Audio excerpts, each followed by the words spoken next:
Following total atomic annihilation, the rebuilding of this great nation of ours may fall to you. That's why we here at Vault Boys WV will take you on an oral tour of the beautiful state of West Virginia. There's no other place to be better prepared for the impending fallout. Now we go live to our team of experts. Hello and welcome to Vault Boys WV, a mutated podcast crossbreeding our shared history in Appalachia with the post-apocalyptic state in Fallout 76. I am your country roads scholar. Nope. I messed that up. Nope. I'm the card-carrying cryptozoologist, Dave Chaffins, and joining me is my favorite, son of a Mothman, Austin O'Connor. How you doing? How quickly we forget. Yeah. In 2 weeks, and you forgot who you are. You had a mini identity crisis 2 weeks ago, and then you fully forgot. You must really not care about Here's your the thing. I am identity. so enveloped in the world of cryptozoology that I've been in contact with beings. I can't identify the beings, but maybe they have warped my sense of memory. What's your name again? Where are we? Yeah. What is this?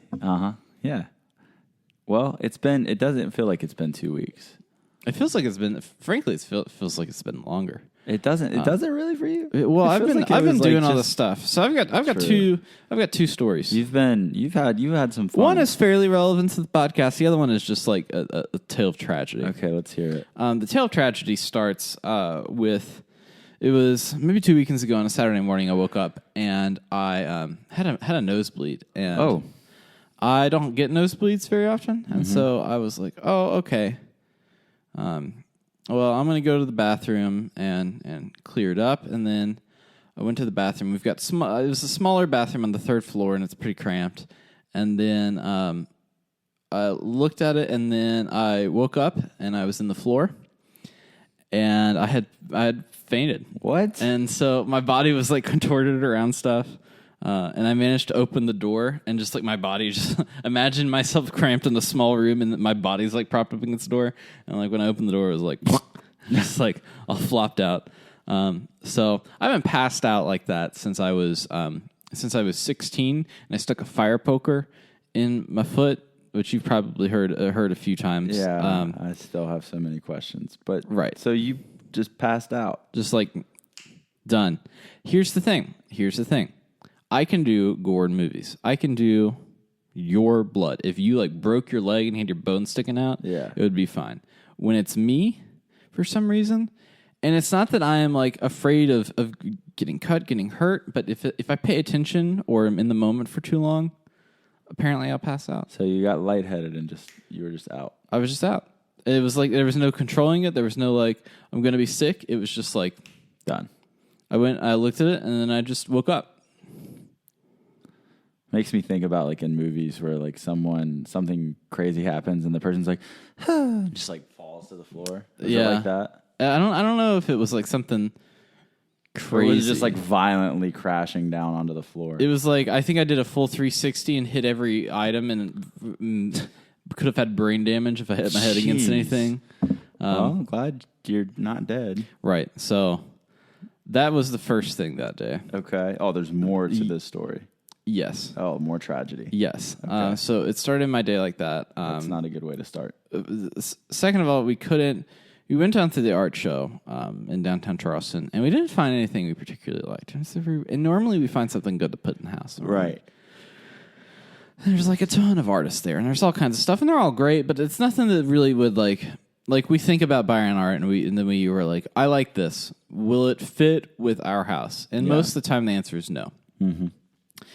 So we tried to go eat lunch that day, and we got to Mikosina at 11, and it doesn't open until 11:30, and we were like, okay, well, I guess we'll just go and reset our day. We ended up going to Books and Brews. Yeah, had a beer. That night, sit down. I had been messing around with my computer, and I sat down on the side. I went to go grab some water. Ooh, I didn't. Okay, I know you're. I then proceeded to spill an entire glass of water on top of my closed laptop. At least it was closed. Yes, and it would not turn on, and so I was like, okay, well, there's that. There's that. The next the next day, wake up and I'm like, okay, I'm determined to have a good day. Go out and we got like Chinese food or something, or went to the Thai place or something.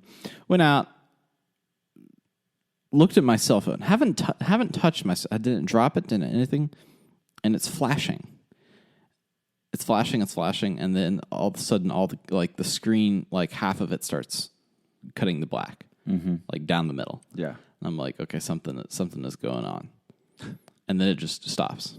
So within 24 hours. Yes, and I'm not over.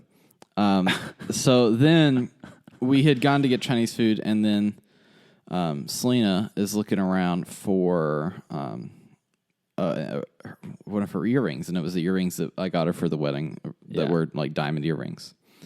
And she lost one of the diamond earrings. It's in the house. We figured that out, but we had to drive all the way back out to Target and Kroger and like retrace our steps and see if we could find it. So we were wondering, like, what happened that week? Like, what was that weekend? What happened to us? We called Selena's parents. They had a weird weekend where it was like her mother got caught up in this crazy storm in Kentucky.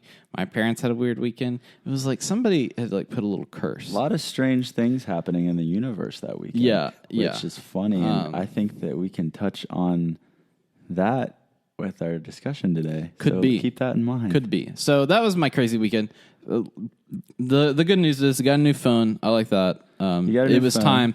It was right at the time. It was like it broke within that 2 years, and so it hit that 2 year mark. I had like one more payment that was like $30 on it. So that was not bad. It was not bad. So yeah, and then you looked like you all had a good week. Well, I got the computer running, obviously, since we're that was a whole thing where I had to like disassemble it and reassemble it, and it was like pray to God, and there it did. But then, the second story is we went on a little vacation that you sent us a little itinerary for that we sort of followed. Did it come in handy? Did it help at all? It did. It did. I tried to send as much information as I could. Well, it was good to have like your recommendations of what you thought of what was going on. Did you eat you did eat at Hellbender, I saw. Well, so I went up to Thomas and Davis, West Virginia, which surrounding that area, you have Canaan Valley, you have Blackwater Falls, you have Dolly Sods, you have Spruce Knob, you've got Seneca Rocks. So that's like a bunch of the major locations. All like right there. That you see in pictures for West Virginia everywhere. They're in Fallout. They're in a bunch of different media. So I went up there, got a cabin. Where did you stay? It was at like one of these cabin resorts called like Northridge or something. North Line, North Point. I think I know. I think it's called North Point. Yeah. But we got a cabin. We got it so that we could bring the dogs and take them with us, and then had a hot tub. It had like all kinds of nice stuff. It didn't have air conditioning, but it's only up there. It only gets a high of 78, so you could turn a fan on in the room at night. It's perfectly fine. You're fine, yeah. So we went out there. That night we went down to the Purple Fiddle, listened to some really good music down there. The Purple Fiddle. Yes. Did you try any of the food? Yes, at the Purple Fiddle, I got a sandwich. I forgot what it was. It was maybe the Italian. And that was good. Did you? So I think my favorite part about the Purple Fiddle, they have the back patio area that's really cool, but I like the fact that there are church pews as seating. Yeah, in the back. It's like it's frankly, it's the best music venue I've been to in West Virginia, and it's very authentic. This is from somebody that played in the band for 3 years, going and gigging really across most of West Virginia. The Purple Fiddle really is a nice gig. It's like to me, it's like what anybody would want to play at. Like, yeah, because it's just a very intimate little spot, but it's just like a raw, authentic, like Appalachian experience. It's intimate, but it's also big. It's also like got plenty of room, plenty of seating. It's just a cool environment. The sound system is very nice. The setup that they have, the stage and everything, it's like the perfect place for country folk. Really much of anything. There's the other night in Huntington, I got to see one of my favorite musicians. His name is Charles Wesley Godwin, and so that's like he's from around there, so he plays the Purple. He said that we were talking to him about it, and that's like his home base like everyone loves playing Purple Fiddle. Like musicians love playing it. People love seeing it. Like it's just a favorite for a lot of people. And it's part of the Mountain Music Trail, which like goes all through like eastern West Virginia. But that's a cool place. Did you go to Stumptown Ales? Did you stop by Yeah, there? so the second day we went to Blackwater Falls Park, took the My dogs. favorite, probably my favorite state park. Did Long Point Trail. Yeah. That had a nice view. Saw the falls. That was pretty crowded, actually, the falls themselves. That was Yeah. like The holiday weekend, stuff Did going you on. do Elicala Falls? Did you hike down there? Yes. That's was a really little cool. bit. That's a little more of a unique view when you get down there, and it's kind of a climb down the mountain. But you kind of have to like trek. When I went, it was really muddy, so it was just basically like a slip and slide. It wasn't too bad. I frankly, out of the state parks that are there, the ones that we did spend time in, we didn't spend any time, and even though we were right beside it, we didn't spend any time in Canaan, in the Canaan Valley Resort. It's more of like the resort. I don't think people think of it as much, which I think people see it as the resort. And if you're at the resort, you spend a lot of time there. But I'm not sure if people will, you know what I mean? Like just go for the day. I think more people that just stay there spend the time there. So we did the Blackwater Falls, saw that. Then we went, what did we go and do that day? I think we ended up going to Hellbender. Hellbender is, I asked them if they had the Laverian water newt or if they had the snot otter. They said no, and they looked at me like I was an idiot. Actually, I didn't ask them that. They have this thing called, I think it's like gravity something. What is it? The gravity burrito? I think that's what it's called. It's like chicken bacon ranch, the one that I got though. I think that's what it is. I think that, and it is my favorite. And I had the one that was like a Philly cheesesteak. It was okay. It was okay. Here's the thing, and here's the problem. Charleston food is so good. You feel like you're spoiled? I feel like that I'm spoiled, and so when I have something good, I'm like, oh, this is good, but Black Sheep burritos. See, I like Black Sheep, but I would take Hellbender any day. Any day over Black Sheep. And I think Selena thought that too, but to me, it was like, well, you got to get the right thing. You got to. And maybe I need to go. Well, I'm gonna go again. We're gonna go back again. I think one of my favorite things about Hellbender is that they have Big Timber Blonde Ale, which is my favorite beer, and I can't find it anywhere anymore down here. It's the strangest thing. Everyone used to have it, and now it's just not down here. It's based out of Elkins, which is just south of there. So obviously everywhere up there will have it. But getting chicken bacon ranch burrito and a Big Timber Blonde Ale after hiking, it's like the good is stuff. like chef kiss. I just have to give a little like one more. But I don't know. Black Sheep's really good though. I don't know. Black Sheep's growing on me. I'll say that. It's definitely growing on me. I think it's more like I like a fusion. I always like a fusion restaurant, and it's more of a fusion restaurant than I would say Hellbender. Wow. I always, and here's the thing, I'm glad that you guys went up there because that whole area, and it looked like, I mean, you went to Dolly Sods. I saw. Well, yeah, so like we did the Hellbender. We went to Stumptown. We went Gulper. I actually thought about that the whole time I was there. I was like, would people associate like the Laverian water newt joke or a snot otter joke? And I'm like, no, they're just going to associate Gulper. Anytime they see that, they're going to be Gulper. So we ended up going to Stumptown Ales, which is right there in that street, and we went to the Shop and Save, which is the grocery store down there. That is my favorite little store. I don't know what you're talking about. They have, let me tell you two things that I noticed. Two things. Okay, first off, wine, right beside the wine, canned beans. Yeah. Have your beans with your wine. Also, love it. They have pool inflatables. Yeah. One of them, guess what? It's a swan, but it's not just a swan. It's called a luxury swan. Hey, the Shop and Save has saved my life on several trips up there when I've needed something very quickly, and it's just right there. We needed condiments because we were having a cookout that night. The second day, we started off and we were like, okay, we're not going to take the dogs today. We're going to Dolly Sods. To drive out there, we took Corridor H up there. Corridor H is like freaking amazing to look at. It felt like a different world. That's when I was like, we're in a different... Did you go Route 33 and then up? to Dolly Sods? Yeah. 33 to Seneca Rocks, then you cut up at the fork? No, we went the other way. We went the back way, I suppose. Oh, wow. Yeah, Maybe we I came haven't up been and that around. way. We came up and around. There's we a came back road- that way. We came back 33 through Harmon, and then through Seneca Rocks. But There's a way right just south, like literally as soon as you get out of Canaan Valley. Yeah. Like you immediately turn, and it's this like 1.5 lane, like 2 cars can barely fit on this road. oh yeah, And it goes back through farmland and over and by a little creek. we took and all that way stuff. home. Yeah, And it is beautiful. it's really nice. And you feel like you're lost the whole time. But then you just you get to the base of Dolly Sods and you just go straight up.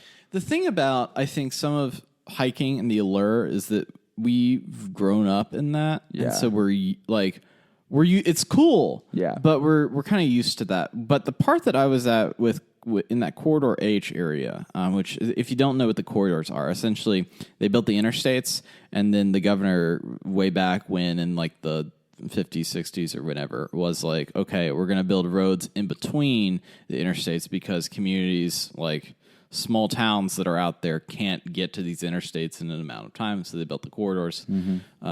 But this one, it was like a different world. Felt like freaking Canada. Did you see windmills? Yeah, we saw That's what I was windmills. thinking. Yeah, you can actually, if you hike up on Dolly Sods far enough. Did you stop at Bear Rocks? Did you go there to the end? That's what we. So we went up to Bear Rocks and we drove. First of all, we drove up the mountain, which I was glad that I brought the Wrangler, or not the Wrangler. We got a Cherokee. I was like, we're not. I was like, It's a gravel. I mean, it's a sketchy kind of gravel dirt. the cool thing about the forest at the bottom of it is like real, like Lord of the Ringsy. Mm-hmm. It's got a lot of moss and very short grass, and like the way, if it's sunny, the way the sun hits it, it's covered enough so it looks like something like straight out of like the Enchanted Forest where the fairies live. Oh yeah. But we got to the top. We did Bear Rocks Trail, and we got about maybe halfway down Bear Rocks Trail, and then like we had seen the plains, because Dolly Sods is just an area that is up a mountain, and then it's like a gigantic plateau that has its own hills in it, and it's a different kind of climate, I suppose. It's such a weird climate that it is one of the few places south of Canada that you'll find a lot of the wildlife that lives there. Like it's just a weird ball. Like there's just this. The trees. My favorite part is how the trees grow on one side because of the wind. Yeah, How on the that wind hill comes up over the top of the mountain. It just pushes everything the one way. We got far enough out that everyone around us had camping equipment, and we thought to ourselves, I think we've gone too far. Yeah. It's such an expansive area. It's almost overwhelming. It's probably I would say that if you're planning on going, go out to Bear Rocks and like look around the rocks. Don't necessarily take a trail unless you are like you need to be prepared to take. You need to be a hiker. I'm like I would call maybe an amateur hiker, a novice hiker. Like people will like backpack Dolly Sods, because they can go so far. But Bear Rocks is so cool because you have that really good overlook. But then if you hike up, like I've hiked up on the rocks, like we've hiked the cliffs. Yep, that's what we far did. enough up that when you get up there really far, you can see all the windmills. Like way off in the distance. If you have good viz, you can do it. And it's kind of neat. And we actually I went up there with a buddy one time, and we found this little like alcove, like canopy area right off of the cliff. Right. And hung like hammocks in there. And like just had this like canopy, but then you could just look out at the valley, like right off the cliff. And we wanted to camp there, and we still haven't. But then we started hearing about like mountain lions and stuff like living up there in that specific part. So we were like, perhaps Maybe not. Maybe we saw it and we're good. We're better for it, good. but we don't go back. So I enjoyed hiking those rocks more because it's fun. It's a little dangerous. Like there's a chance that you could break something. Yeah, very easily. But it's sort of like the interactive part of it. You feel like you're actually like adventuring. Yeah, you're like on the cliffs and you're taking a little bit of. I think it's the slight risk of it makes it fun. I will say though that Fallout 76 did not get that right. No, that is one area where they didn't do it. I'm like, man, they could have done so much better with this. There are other parts of the game that look like Dolly Sods but isn't labeled. I Dolly feel Sods. like the main, like the the cliff up there with the rocks is unique, and I don't think there's much of anything like that in the game. Yeah. But like the actual like Dolly Sods Wilderness, I think the Cranberry Bog is more reminiscent of what that looks like. Like we found, it was cool. We found a blueberry bush on our Bear Rocks hike, and we were just like picking blueberries off, just eating them. And it was like so many blueberries, and they were so good, and it was so delicious. And then a bunch of kids were coming up and were like, "Hey, you want some blueberries?" Hey kids, want some blueberries? I mean, these kids is in like 20-year-olds, you know. And then you got to see Seneca. Saw that. So here's the thing with Seneca. Here's the thing. Yeah. Okay, we went in there. We've never done anything like that. We've never been to Seneca Rocks. Yeah. First of all, we were too fast. We were going too fast because, you know, West Virginians, when we get on the mountain roads, we're going the speed limit while everybody else is going 30 miles per hour. So that's what's going on. We saw another set of rocks that we wanted to go to. It's called like Champions, Champions Point, Champions Rocks. Yeah, something with the Sea Rocks, Sea Rocks. We wanted to go to that, but we were too fast. Went by it. Seneca Rocks, you can't really miss. We went to the Discovery Center, and we were like, "Oh, cool." We'll go to Discovery Center. Got the map, and then we're like, "Okay, it's 1.5 miles up the mountain." We're like, okay, cool. Which it seems like it would be way further when you think about it. Okay, now here's the thing, Austin. We did a lot of hiking, and we did 1.5 miles worth of hikes. They measured that hike as the bird flies. Like they saw it on a map. You they think got so? on. Yes, I thought it was a pretty short hike. Yes, we did it in the rain. Oh, why would you do that? It is not 1.5 miles. It is probably 2.5. We did a 1.5 mile hike. In fact, while we were there, and we were booking it. There was no like resting. There was no like it's pretty. I mean, it's steep. It's like switchback the whole way up. It is a steep hike that is like the steepest family friendly hike that I have ever been on by far. Yeah. Well, my question is, when you got to the top, did you climb up on the rock or did you stay at like the top? We were so wet and tired that it was just like getting to that landing at the top of it. We felt V accomplished. Yeah. Like going down's the easy part because you can just kind of let your body. Going down, it was just like whatever. And then funny thing about that area is there's a lot of people from DC. Oh yeah. There's like every single nobody's from West Virginia. Everyone's from Maryland and DC, Virginia. Yeah. And so it's very multicultural. And so we saw a family going down, and the daughter was maybe like 13, 12. And it's like she's like drenched wet and is walking with her family. And she's out there in the balcony, and she turns around, walks away. And as she's walking away, she goes, "This wasn't worth it." Wow. So from there, did you go to Spruce Knob? Did you make it up there? We didn't have time that day. Yeah. We did Dolly Sods and Seneca Rocks, and then that was our main like hiking day. We did hikes at Blackwater. We went back. What did we do that night? I think we just we went to Serrani's, which was good. Their pizza dough there, I don't know how they perfected pizza dough, but they have perfected pizza dough. I've heard that. So here's the funny thing. So I sent you that, but I've still never been to Sirianni's. Yeah, that's like the small, one place in town I have not been to. It's small and cramped and very hot, but their pizza dough is really good. Although I've had again, I've had better pizza here. I am very spoiled. Wow. Used to be from when I was small town Bluefield in it, and all we had was the Applebee's and the Bob Evans. And when those came to town, that was a big freaking deal. It was. You remember? It was I remember. Where did we eat before? Ryan's? McAdoo's. McAdoo's wasn't even there for a bit. It was. It wasn't there for Dude, it was there in like the early 90s.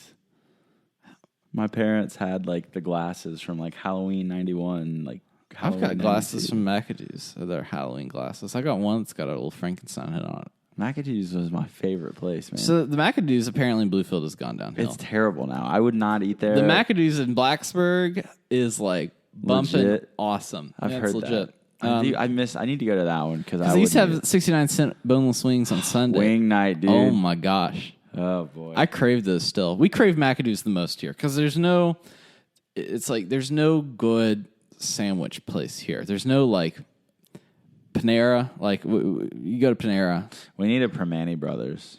That's what we need. or something. Yeah. They're Anywho. in West Virginia now. But yeah, we're getting all right. So We you had a good. We you had went a and good ate trip. at this bed and breakfast place that was down there. And one thing about it, and it's interesting.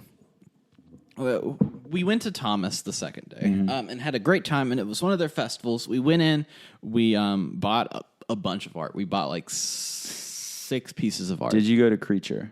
Yeah, we went there. All right. I know you love place. that artist. So Yes. it's not my style. I love Seth. Like that man. I don't know what it is about it. I just love the You way love he it? draws it Yeah. because it's so like minimalistic. I love it. But there's tons of other. It's like galleries. full of art galleries. We went. The coffee shop is awesome. Tip-top. One thing that was cool. We didn't get it. We didn't know about it till afterwards. But they were serving CBD lattes. Yeah, I've heard about that. So it was a really cool coffee shop. I really like that. They have one in Elkins now too. They just opened, so they're spreading out a little bit. I'm trying to think of what else. So Thomas, to me, it seems like there's 2 different worlds up there. Yeah. Davis is more of your like outdoors type, like going to go hiking, going to go biking. Thomas is more of your like art and music area. And the good news is they're like 3 minutes They're apart. so not you can even, just- not even that. Yeah, you just take a little curve and go down a hill, and you're there. And you're there. The high school is called Thomas Davis High School, I believe. Shout out to Thomas Davis, former Carolina Panther.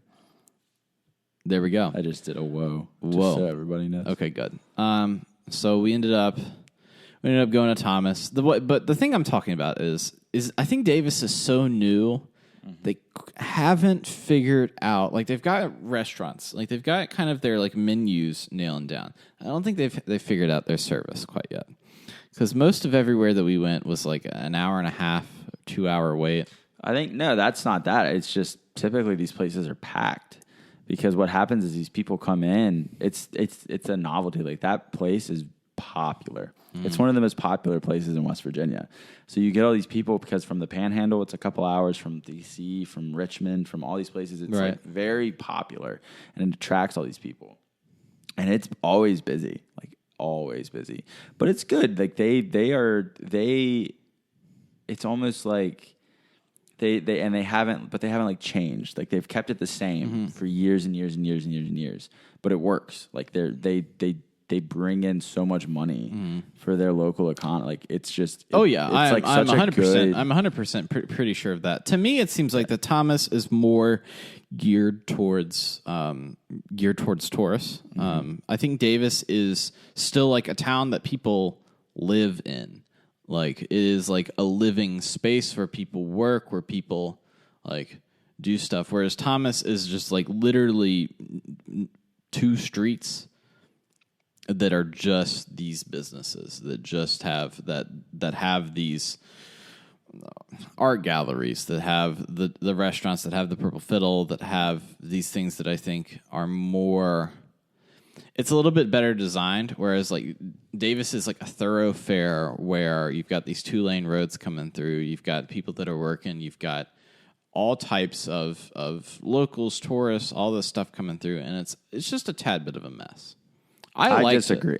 But I think that it's a fantastic place. I think it's great. But I'm that is my one complaint. Is That's that fair. The low on the organization. That's fair. Which That's definitely my favorite part of the state. I love it. I'm wanting to go up again in the fall. Get some nice photographs. yes. But yeah, so But we you explored enjoyed there.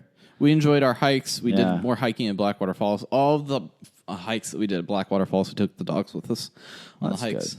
So we have. You adventured there. I yesterday on the 9th took Dixie on an adventure. Yes. Yeah, we so went to yesterday was your birthday, right? It was, yeah, it was my birthday, and I met up with Nana, with Dixie, and with my Aunt Kelly and my cousin Rachel, because the 2 of them are from Florida, and they had never been to any of these places. So we went and ate, and we went to Pies and Pints, which Nana surprisingly enjoyed. She's very picky. I didn't expect her to enjoy it, but I had taken her to these places before, but she wanted to come have like lunch for my birthday with me. So she came along, and then I wanted to take Kelly and Rachel. Well, the whole time Nana just like huffed and puffed inside in the back seat. She was just like, well, I've seen this place, like all this stuff. Like we went to Hawk's Nest, which is like one of the most beautiful views Hawk's in the Nest is state. really nice, yeah. Kelly and Rachel are just amazed. I was like, what do you think, Nana? And she just goes, eh. I was like, are you kidding me? So she buys a cookbook from Babcock State Park. All right. I'm So the with whole you. time we're out now at this point after this, she's just reading this cookbook and just randomly calling out recipes that she thinks would be good while we're driving.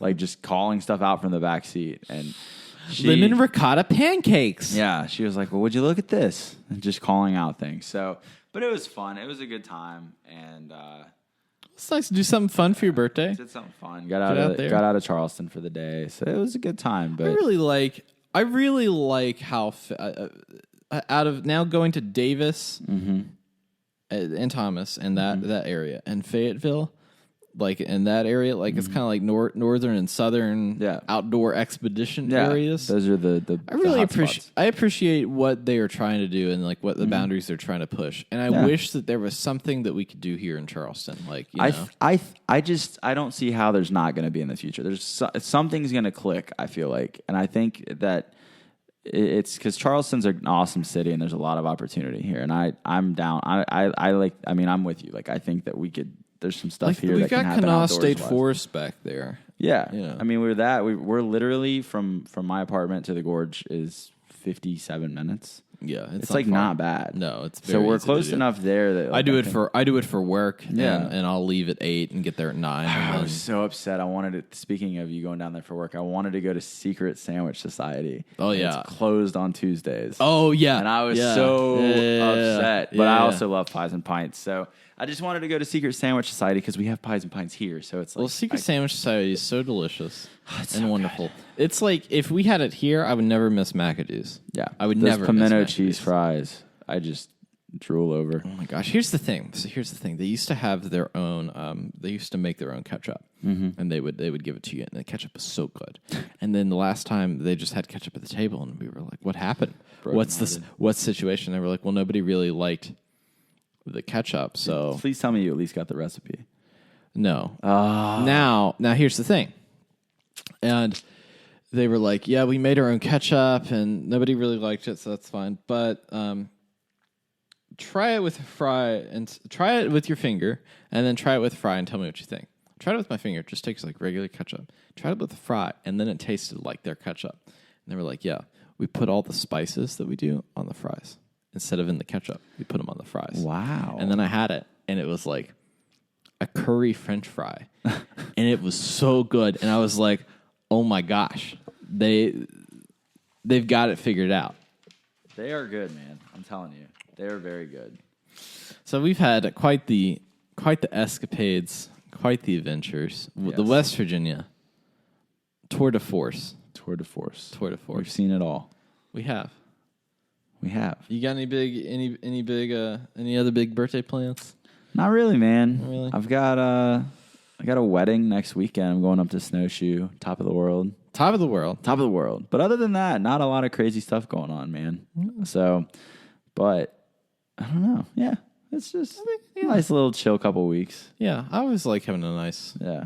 We've been like ripping up our house and moving things around. We're in the new in what I call the studio now. We now have a studio, which is really where we originally started the podcast. This is where it all started in this room. And then we've changed 2 different rooms, and now we're back. I might post a picture of it on the Back Instagram. in the Or studio. we're back. We be up in the studio.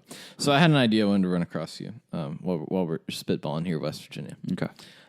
So we got the Mothman Festival coming up. Now here's the thing. I was God, thinking, isn't it crazy to think that that's in like, that's in September. yeah, it's like It's less like- than 2 months probably. Right. So here's the thing. I was thinking about this, and I was like, okay, I want to do something for the Mothman Festival. And I Yes. was thinking to myself, well, do we want to do get a booth? Like, no, because then we got to sit out there, and what do we do with the booth? We don't do anything. What if nobody even shows up for us? Well, people just pass by, and what do we have? Yeah.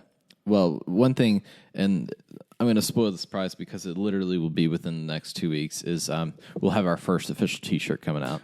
Boom. Done by a local West Virginian artist and animator out of Lewisburg, West Virginia. And I'm excited to showcase that design. Keep posted to the social media, and you'll be able to see that and buy that. But we'll by the next podcast, I'm sure it will be out, and you can pick one up. I wanted to make a shirt or have a shirt be made. I don't know why I'm saying I made the shirt, but I guess, what have you. That I would actually wear, Yeah. Like I see a lot of Something stuff. that's not like overly cheesy. Something that's like, Yeah. I would wear that shirt. I would want like it was like, okay, I want to be able to wear this shirt in like 20 years. Yeah. Like when I was in high school, I had a shirt that said "I'm on a boat." Remember that Lonely Island song? Yeah. And I thought it was the coolest shirt ever. But I look Right. back and I just want to like just beat the crap out of See, myself. here's the thing. for I have a wearing something shirt like that said "Vote for Pedro." That was like I a did classic. too. I think every kid in that generation. I think so had too. one. But if I rock that now, that would be pretty cool, wouldn't it? It's like gone so far now. Yeah, that, yeah. Like I bought a shirt after Harambe died, and it was like a tie dye. it was like a tie dye shirt with his face with a halo, and it said "R.I.P. Harambe." I wore it one time, and then I was like, "All right, now it's so overplayed," because I did it like right after. Right after, yeah. And then it was so overplayed. I was like, I don't want to wear this. I look like a tool bag. Right. I'm gonna give it like 3 or 4 more years, and I'll be able to wear it again. I would say give it like what is Napoleon Dynamite came out like 2006, maybe 2006. yeah. Give it like 2007. 12 years, and people be like, whoa. No, it was 2004, 2005, I think, when it came out. So, yeah, give it a few more years. But, yeah, the whole shirt. So back to it. We want something that people will want to wear. Right. And so we are making that. We originally were going to have it this week, but our artist had an art show. And so he was like, I'm going to stay up overnight and make it. And I was like, listen, man, Dude, just take take it. Don't Just kill do your yourself. thing. You got an art show tomorrow. Yeah. Don't kill yourself. So he should have the design sometime this week. We'll get it out there. We get ready for the people. I'm gonna get one. I'm gonna be super hype about it. I'm gonna be wearing it. So are we officially saying that people should come to the Mothman Festival and come hang out with us? So here's right? the thing. So here's the original idea. We came into this T-shirt pitch. We're doing a lot of pitch. I'm like, who's the pitcher? Barry Bonds. I don't think Barry Mia Bonds was Jovovich? the pitcher. I don't know a whole lot about baseball, but LeBron James. LeBron James. I'm pitching out. So here's the thing. I was thinking about the Mothman Festival, and I wanted to kind of talk to you about this now, but also put it out there on a table so that our listeners kind of understand what my train of thought is. Yes, listeners, listen. So here's the thing. I didn't want to do a booth. Yeah.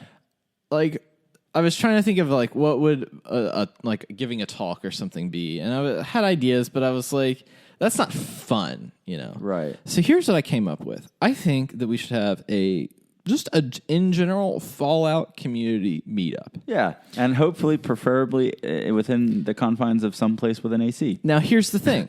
I don't know if we should do it at the Mothman Festival itself. I think we should go to one of the barcades in Huntington the night before, because people are going to be driving in, or the night of, and have the actual meetup there so that it's not like crowded in this Point Pleasant area where people can actually like connect with each other and not be second guessing of like, oh, are you a fan of this? Are you, what are you?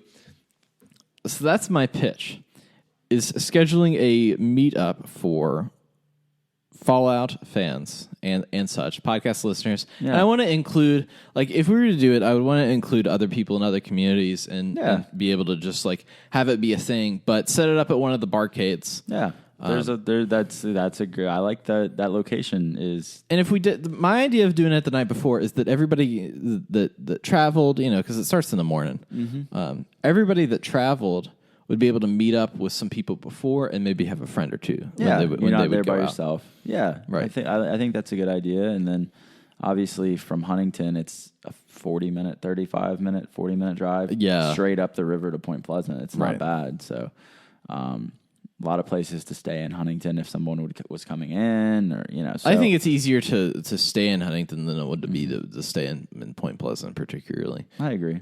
There's some hotels, like there's the main hotel, but that kind of stuff gets booked up pretty fast that week for Mothman Festival. So come to the Mothman Festival. Right. I guess we'll try to hammer out some. Well, we're gonna hammer. Specifics. I want to hammer out some details, but please, like tweet at us. I might send out a survey.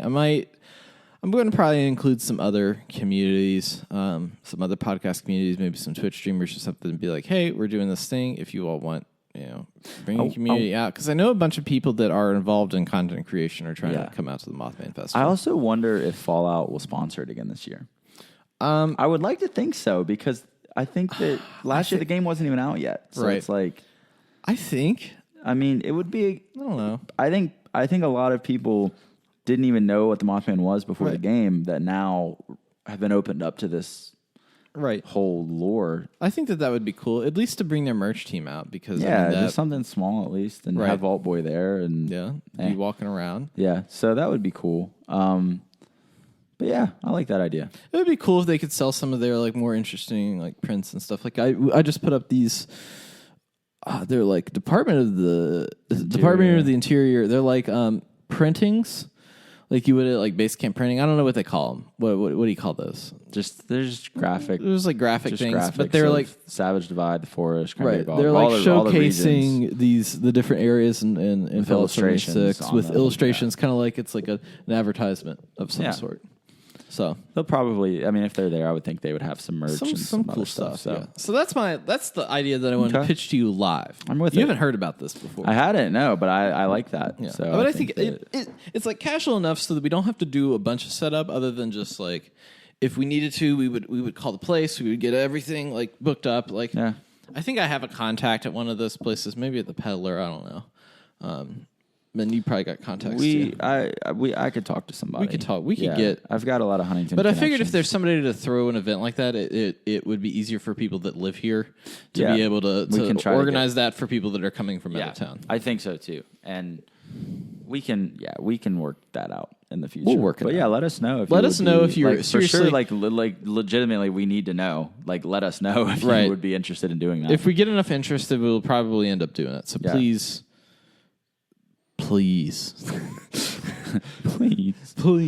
Just let us know. No. Twitter, Instagram, Facebook, whatever. We're on all the social media platforms, I think. Yeah. Although I haven't been as active. I've been trying to do busy, man.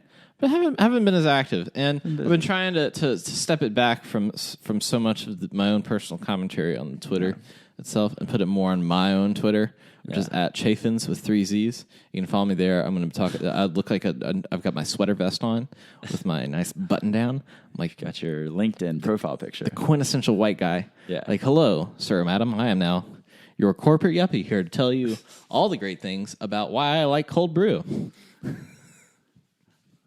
All right. I think that we should talk about some cryptids. I think we should. Something a little creepy now. A little creeptacular? Yeah. You ready? I'm ready. All right. Are we going to do a transition? Yeah. All right. Insert transition here.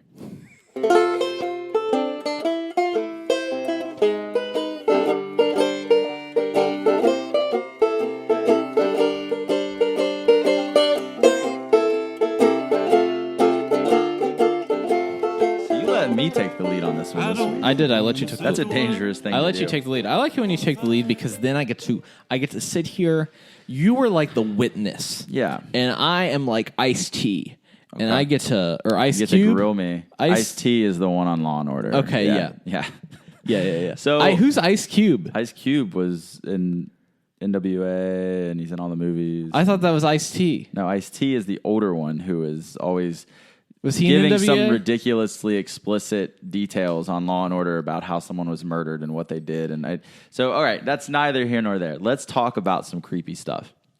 So, as I said, you let me take the lead on this one, and I perused the internet a little bit. I perused the internet. A good word. I looked for some cryptids, and then I saw something that kind of sparked my interest.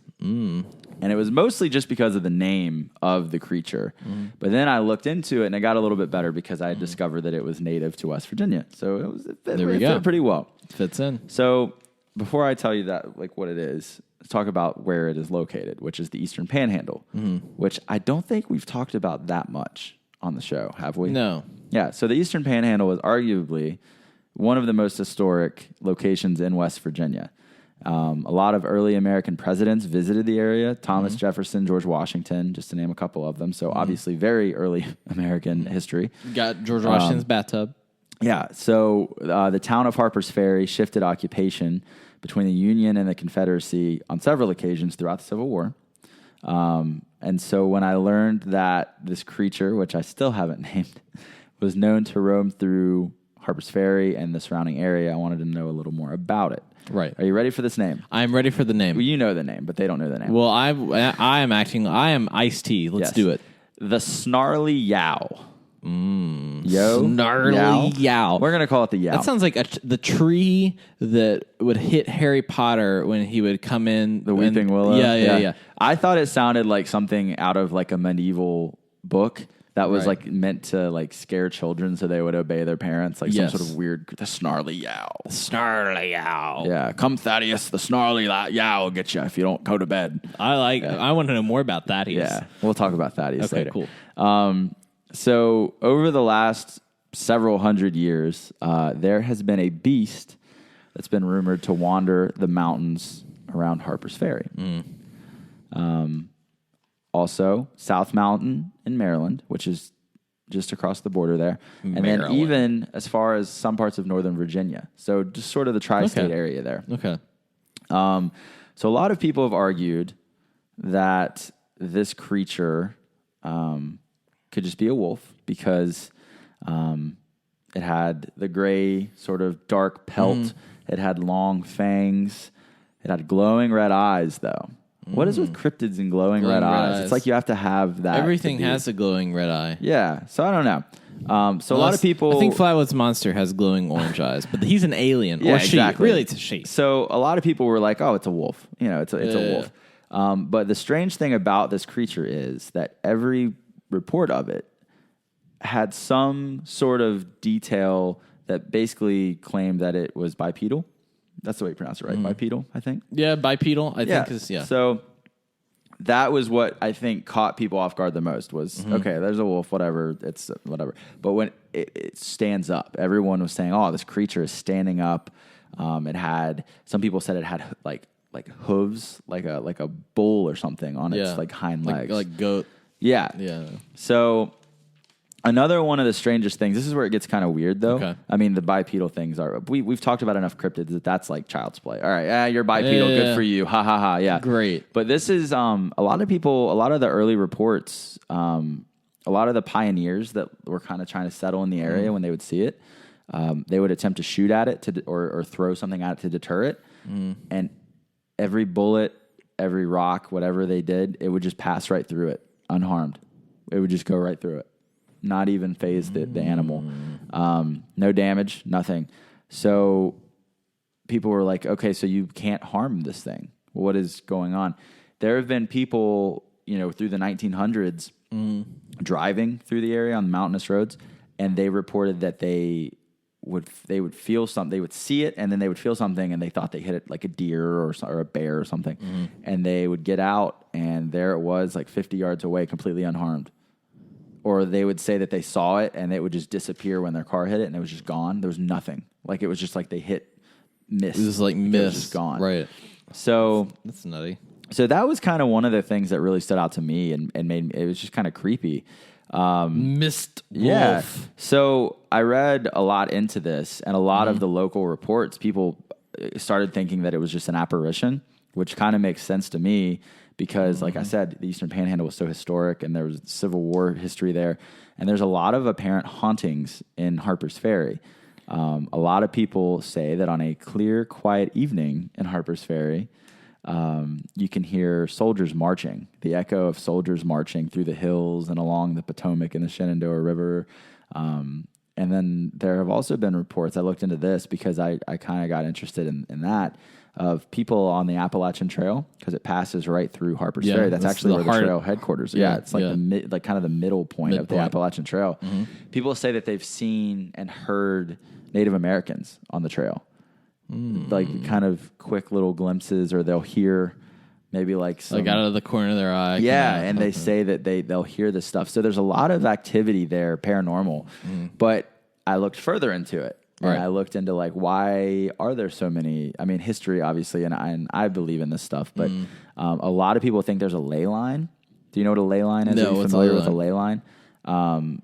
a ley line is it's described as it's sort of like an energy highway on the planet or on Earth. Okay, so and it's like an energy. So this is the way I wrote it down. It's a sort of energy highway of lines that supposedly run across the Earth and connect important and sacred sites around the world with electromagnetic magnetic energy. So a lot of early, I guess you could call them topographers, they started to kind of connect the dots and think, wow, this sort of all of these points seem to be along a line, and there's several of them just crisscrossed around the globe, and it's almost like they're on the same, diagonal. I mean, it's different angles and everything, but they seem to be connected. And they said that it seems like there's this energy running along these lines that's causing these things to happen or causing these places to be sacred, and so they think that valley with the Harper's Ferry and the surrounding area is all kind of based right around this ley line. So I'm going to get into a little bit of geography here. So it seems like there's 3 different kinds of weirdness. Yes, that's it seems like that you've got points, which are your dad's old guest house that he would do his photography in that you've mentioned several times has an energy portal. That's a point. Yeah. Your lines are your ley lines. Yeah. And your polygons are like the Bermuda Triangle. Yeah. I feel like Charlie Day on It's Always Sunny right now, where he's got the board up and he's like freaking out. Yes. Yeah. I think that meme is like a good deal of our podcast. Yeah, as well that Russ Cole. Remember, I used to bring in Russ Cole all the time. Yeah. But it really is, and I had never heard of a ley line before I started researching this. That's interesting. But it's something to look into, I think. That would be interesting from where I do like mapping and stuff. If you could look at like track ley, if you could like crowdsource ley lines, Yeah. like if you start tracking incidences and you start like looking at theorized areas, you could effectively by crowdsourcing chart a ley line. Yeah, I think so. I mean, It's cool. Yeah, and I think the people that discovered it were sort of ahead of their time. Like, there wasn't a lot of technology. Like, it was a lot of guesstimation. But I think over the years, it's almost proven to be, people are like, you know what? They actually had something here. And so that's what I thought in Harper's Ferry. It started with a wolf, and then it was sort of like a bipedal wolf, sort of like a man wolf. Right. And then it was, it's an apparition. And then I started looking into the other apparitions of the area and the energy. So it all sort of was like, oh my God, this is like a landslide of stuff in this one area. But then I started looking more into the bipedal wolves and the energy, and it made me start thinking, obviously, about werewolves. Right, because they're bipedal wolves. Yeah. So I don't know. Are you big into astrology? I know a lot of people are. I'm not big into are you talking about like Capricorn, Cancer? No. Yeah. So a lot of people. I've never really been into it. I have friends that are. A lot of people believe that the planets affect our mood, our behavior. Right. Mercury's in retrograde. This type of stuff. I think it's like there's in everything there's a speck of truth, And I like when I worked at the bank, people, if it was crazy for like a couple days, and other people would say that they had a crazy experience, or they had a crazy experience, just like what you were saying. You had all this stuff happen. Your parents had all this stuff happen. You say Selena's parents had stuff happen, and all so people were like, oh, it must be a full moon. Yeah, they would say that. My mother would say that in school about kids acting crazy. It would be like a week where the kids would, and she was a school teacher for 40 years, and there would be a week, 40, 35, I don't know. Yeah. She can write in and tell me if I got it wrong. There was a time when she would say, oh, moon's full because the kids are all acting crazy. I heard that all my life, and I never thought about it. I was like, it's just a random thing. Right. But I looked at it, and through history, it's like it goes back way further than you would think, like hundreds and hundreds of years, probably even back thousands of years. They believed that. Well, obviously, for thousands, they believed that the planets played a role in. I've heard as well that like moon cycles affect women with pregnancy. Yeah, like that's the thing that that affects them. So throughout history, if let's say some people thought that the moon affected people, and they were acting like, we're going to throw out the word lunatic. They're acting like a lunatic. You're acting crazy. You're acting like a lunatic. Which, guess what? The word lunatic derives from the Latin word luna, which means moon. So when you're acting crazy, that derived from moon. Moon. Yeah. Fun fact. That is a fun fact. What I else like is that. associated with moons? Werewolves. Boom. Werewolves. Look at you. So look at you go. So I just looked into werewolves and I thought about this bipedal wolf and I just thought about all this stuff. I may be the card carrying cryptozoologist, but it's like you're the photojournalist. Listen, and let me tell you something. It's like watching. It's like you take the training wheels off the bike, and it's like watching the kid just like 60 miles an hour, like spread it with fire, baby. I started looking into different stories of wolves and its history a little bit. I probably could have gone a little deeper, but I found some kind of fun quips going into werewolves with this. So I started reading about a lot of wolf attacks in France over like hundreds and hundreds of years of it just being a real problem there. And there were attacks very early on, like in the 8th, 9th centuries, which is apparently where Little Red Riding Hood originates, is like early like 8th, 9th, 10th century France. And then it just continued, and there were just hundreds and hundreds of just people being mutilated and out in the fields or working with, their animals were all being killed. And then it continued for years, and, a lot of times they were finding women and like young children dead. So it continued through like the 18th, 19th centuries, which has kind of kept that story alive, I think, and added to it. And there are some very gruesome versions of Little Red Riding Hood that aren't your fairy tale version, and I think it's a little more accurate. But then I started reading. Have you ever heard of? And I might be butchering this name, but it's Lycaon. It's a lichen, it's Lycaon. Oh yeah, lichen. Lichen. Okay. A lichen. Yeah. So it's just lichen. We'll just say that. You play The Witcher long enough, you know these things. Lichen. Okay.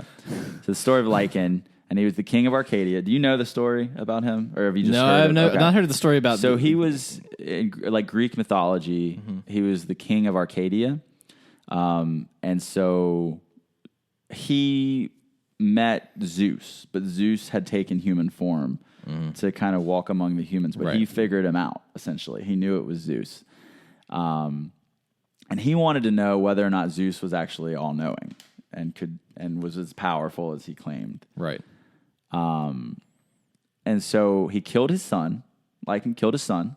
Okay. And attempted to serve his son to Zeus as like a meal, like the meat of his son. Well, Zeus found him out. Zeus sniffed that out real quick. He was like, something is Mr. Hannibal. So Zeus, brought Lycan's son back to life. And then basically destroyed everything else around Lycan, and then sentenced him to be a wolf for the rest of his life. Transformed him into a wolf as his punishment. So then I looked into it, and the belief and study of werewolves is called lycanthropy. Right. So and it's often associated as like that is the disease of werewolf. Yeah.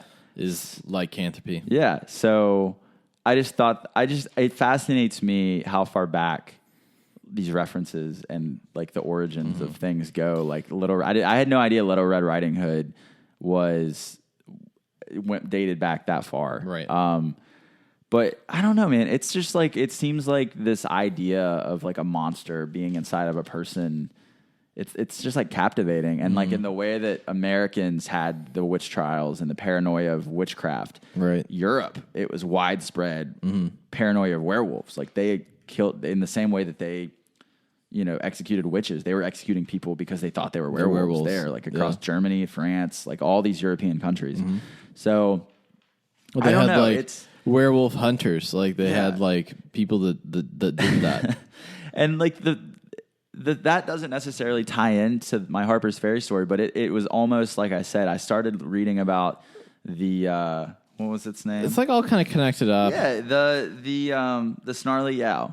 Yes. It literally was just like dominoes. It was like an avalanche of information that just kept leading me on and on about these wolves and about this stuff. And even as it's close back 70s, 80s, I think there was a town in Wisconsin that people kept seeing this beast. and it was they thought it was a werewolf. It was bipedal, and it was attacking things, and people were swerving around it on country roads, and then it would chase their cars, and it became so big that it was like their local cryptid. And I think recently there was even a politician that in his campaign he kind of played on that of the beast of, I forgot the name of the city, but he included it's like a town, it's like a staple of that town now. It's a cryptid. Yeah, that's what it is. A cryptid in the definition is literally a folk creature. Yeah, a creature of folklore, like a dragon or troll. Yeah. And it is, and that's why, I mean, it's terrifying to think, because it's just a smarter, more terrifying wolf. I've personally never come face to face with a wolf, but I've seen one. I don't think I've ever come face. I don't know. I've never come face to face with a wolf. I've seen a coyote. I think. Yeah, those are coyote. Yeah. I've seen that. I saw what I believe was a wolf one time on my way to Asheville, North Carolina. I was near a place coincidentally called Wolf Laurel, and I was up in the mountains, in the Smoky Mountains, and I was coming down the interstate, and off to the side, it just looked like a dog was walking. And then I was like, well, maybe it's a coyote. Yeah. But then I got up to it, and it was big, massive. Yeah, I'm talking, and it had like more. It had more like light gray on it. Yeah, and the ears were like up, and it just that's a wolf. It kind of scampered off into the woods, and it was like dusk, but I was so close to pulling over, and if it was a dog, I was gonna try to like call someone, and be like, hey, this dog's like out in the middle of nowhere on the interstate. Like, can someone come get it? I'm really glad I didn't, because I'm 99% sure it was a wolf. Yeah. So if I don't know, seeing that just stand up on its legs and run into the, I would have probably peed my pants. But so now I'm fascinated by the fascinated by the history. I had no idea that it went back this far, that the history of werewolves and that mythology was so old. Right. And it's interesting. I was looking up because you had told me about the Snarly Yow, and so I was looking up stuff on hellhounds, particularly. Because those are very similar, and so even like when I was looking into like Snarly Yow and other, I guess, instances where it was kind of the same. Even that Beast of Bodmin Moor, which was the lady, like it was theorized it was the lady that let 3 coyotes out of the zoo or something like that. Like so insane. Like the reports of that are very similar to the Snarly Yow and very similar to other, like I guess they're. English, predominantly English stories that happened around the 1700s. That's where the Sherlock Holmes novel, The Hounds of Bakersfield, is centered around the myth of hellhounds, and which is another name for these black wolves, white wolves, or something different. Spectral white wolves, or something very different from black wolves. White wolves are more associated with nature and fortune. Like they're more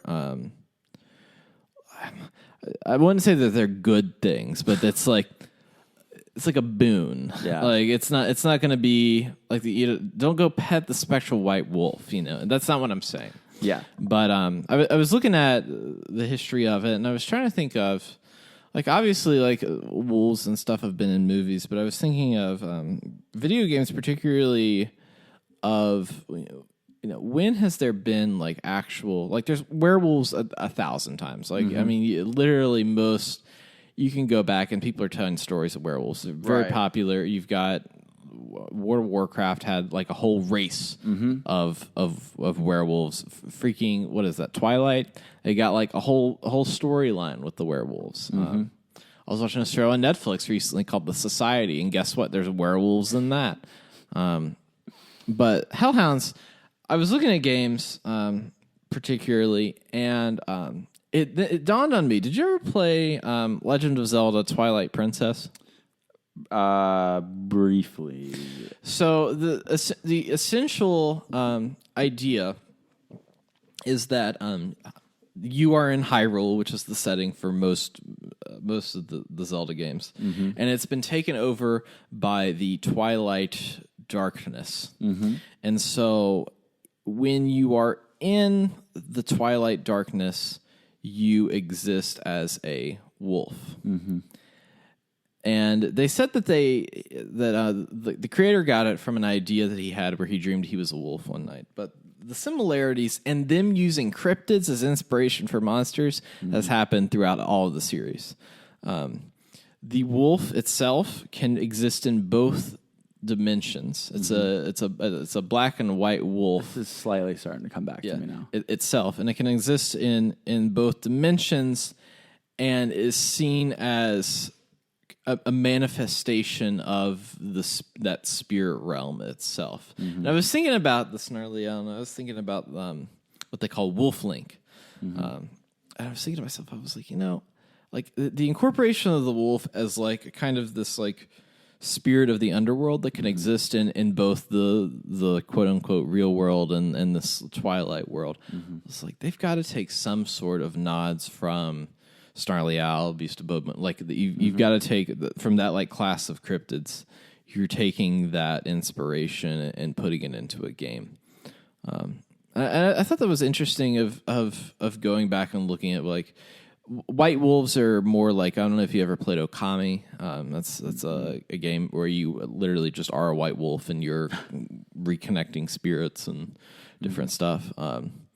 But it's crazy to me that Zelda keeps on popping up when it comes to cryptids because they did. I saw the Flatwoods monster stuff, and I've talked about that before when we had the Flatwoods monster stuff, and just like their reliance on like mythological culture across the world. Mm-hmm. Like it's not just like inspired by Greek or medieval or Japanese. Like you've got this selection of like where your enemies are goblins, and that's more medieval. Where your harder enemies are like centaurs, which are more in the Greek world. While you've got like spirits of the mountain, which are more in the Japanese, where you've literally got a kitsune, which is a Japanese cryptid in a good amount of the games. That is a fox with 9 tails. Mm-hmm. It's just interesting to me, like what are they gonna do next? Like, are there like inspirations out there for stuff that we don't know? Is Mothman in one of the Zelda games? That's my. It's not as simple as like Castlevania, where literally your bosses are like Flatwoods monster, Mothman. Like, here's the call out. Here's the thing. Just super like simple, basic, like to the point. But there's a good amount of like white wolves. But from what I've learned, black wolves, like the darker furred wolves, are a different kind of boon and are more associated with like the spirit world in like a scary-ish way, I suppose. Well, I forgot to add something to the end of my story. Yeah, what you got? This is the last bit of information I'll throw out there. Okay. I found one more fun fact. I forgot to mention this. So in France, I believe in the 1700s it was, there was a monster, which they had become quite accustomed to it at this point over the years. There was a monster kind of wreaking havoc on this community. And King Louis, I think the 15th, maybe? I saw a meme recently that was like, the time travelers came back through time, and they were like, they were in France, and they were like, who's the king right now? Yeah. And they were like, Louis. And they were like, God dang it. So I think it was King Louis the 15th. Basically, finally, I think, called out this order that, like, we need someone to kill this thing. Like, it was killing so many people. And they kept saying that it was huge, bipedal, werewolf-type creature. Need a witcher. And this man, Francois Antoine, what was his name? Francois Antoine. Okay, Francois. Like the most French name you've ever heard. Francois Antoine. Yeah. Francois Antoine. Right. That's like John Doe. Yeah. So he finally, after years of people trying to kill this thing, he finally shot it. He got down there, he shot it, and he killed it. Mm-hmm. And he wanted to take the beast home with him. Like, he wanted to get it preserved. It was too late. They had to burn the body. After it happened, they never really got their fame, Their from it trophy, because yeah. they killed it, but they never were able to show people prove that that was they had the enough thing. people that saw it that it is documented that they did kill it, but they didn't have it to like show off to the world. But it is said that he killed this wolf. Typical people were trying to kill it with arrows. People were trying to kill it with this, that, and the other. He killed it with a silver bullet. And that is where the origin of killing a werewolf with a silver bullet came from. Francois Antoine in 1765. Wow. So that was another thing. I was like, oh, well, you look at that. Francois Antoine is who we can thank for vampires and werewolves having to be killed, or vampires too, right? Silver. I think silver. Well, silver in general is like a I think that's like killer. Pop culture took on that. Like vampires are like with wooden stakes and garlic and crucifixes. Oh yeah, it is just werewolves with silver bullets, isn't it? Yeah. But then like pop culture took it on to like silver kills mythical monsters. Yeah. So that is where real life Francois Antoine killed a huge wolf. When they cut the wolf open, apparently there was a little girl's body inside of it. It had eaten a little girl. Yikes. So it's like, they were like, it's a monster. Yeah, so. I'm Randy Jackson, and that's a yikes from me, dog. That's a big yikes from me, dog. But, big mood. That is the origin of the silver bullet, apparently. So, that's why now it's just unspoken that you have to kill a werewolf with a silver bullet. Well, I would recommend that if you're driving up near Harper's Ferry, that area, if you're really driving around the D.C. metro area, it seems, that you be very careful on the roads at night, because what may look like a dog at first may be something that will truly terrify you, and some would say mystify you. Mystify. That's my dad joke for the day, because, it turns into mist. Mystify. All right. So from the Cryptid Hunter Investigation Club 2019, we've got a submission from, who is it? Dread Mage sends this one in. Okay. So this one, if I can get to load up, I literally just had to load it up. There it goes. This one is called Momo the Monster. I'm in. Momo is the name of a local legend similar to the Bigfoot, which is reported to live in Missouri. The name Momo is short for Missouri Monster, and it is reported to have a large pumpkin-shaped head with a furry body and hair covering the eyes, which resembles a shag carpet. First reported in 1971 near Louisiana, Missouri. That's the town of Louisiana in Missouri. That was confusing to me the first time I read that. By Joan Mills and Mary Ryan. Momo was first reported up and down the Mississippi River, with later sightings documented further west by travel of waterways. It is supposedly a large 7-foot, 2.1 meter tall, hairy black man-like creature that emits a terrible odor. Some suggest it was a rogue American Indian. Following the sightings in 1972, beginning at 3:30 p.m., July 11th, first reported by Terry Wiley and Doris Harrison, and lasting for about 2 weeks. Tracks were found and submitted to Lawrence Curtis, director of the Oklahoma City Zoo and Botanical Garden. He deemed the tracks to be that of an unknown primate species. So to me, just on first read, the river, the water, the beast that they can't see that's like covered up in black. It seems like that there's these river monsters that are these gigantic creatures, like the Beast of Grafton, which the Fallout version is more a liberal take on it. This to me seems more in line with like what that would be. Yeah. And they all, like, Beast of Grafton wasn't in the city of Grafton or town of Grafton or whatever. I don't know if it's a city. I don't think it is. But it was on that Tiger River. Yeah. So what is it with these like weird monsters on rivers that like run away, that smell? It's a common theme. Well, like the sheep squatch smells. And he was found on a river. See, this is the type of stuff that makes me think this stuff's real, because, like, why is it all across the world there are, like, similar reports of things? Like, something is, there's... Right, and it's like, imagine if we didn't... So here's a great exercise. Maybe that's not... Imagine you didn't know... I was about to say orange, which would... What would you call an orange? Oh, you call it orange. Yeah. What if nobody had ever seen an apple? Yeah. What would you like try to describe that as, or what would, like everybody would call it something different, but everybody would describe it pretty much the same. It's like it is a fruit that grows from a tree that is red, that has kind of a sweet, crisp taste to it. Sometimes they're red, sometimes they're like you would have similar reports, but like your details could differ slightly because some would see a green one, some would see a red one. It's sort of like The Walking Dead, how in that universe they hadn't seen zombies, so some people call them walkers, some people call them like there's different names. Right. Like the groups will meet and they're calling them something different, but they're the same. Yeah. It makes me wonder. That's a good point. It makes me wonder. There's stuff out there, man. I want to believe. You're like, what is the people in the X-Files? That's what I was going to say. With X-Files, we need to play the X-Files little beginning theme song right there. That's true. We're more like the Z-Files. The Z-Files. The Z-Files. Yeah, pretty much. We're very last at the very end.